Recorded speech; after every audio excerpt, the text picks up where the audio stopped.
In this video, you'll learn how to log into your Binance account on a new phone. This process will guide you through the necessary steps to ensure secure access to your account. Begin by locating the App Store on your new phone. Search for the Binance app and proceed to download and install it. Once the installation is complete, open the Binance app. On the initial screen, select the login option to start the process. At this point, enter your registered email address or phone number associated with your account.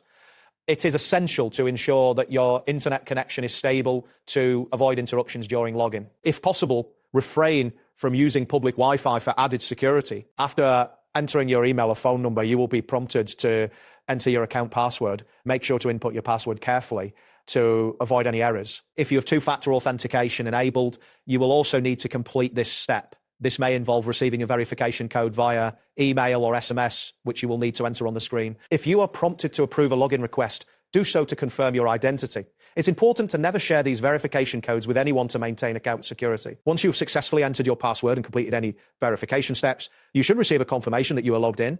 Take a moment to ensure that you have gained access to your account dashboard, as this confirms that the login was successful. If any issues arise during this process, double check your credentials and ensure that your internet connection is stable. To secure your account on the new device, navigate to the device management settings within the Binance app.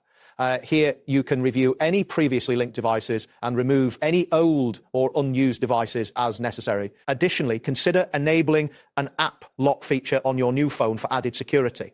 It is wise to monitor your login activity regularly to ensure that there are no unauthorized access attempts. If you suspect that a device has been lost or compromised, log out from that device immediately. That wraps up today's guide. Thanks for watching, and catch you in the next tutorial.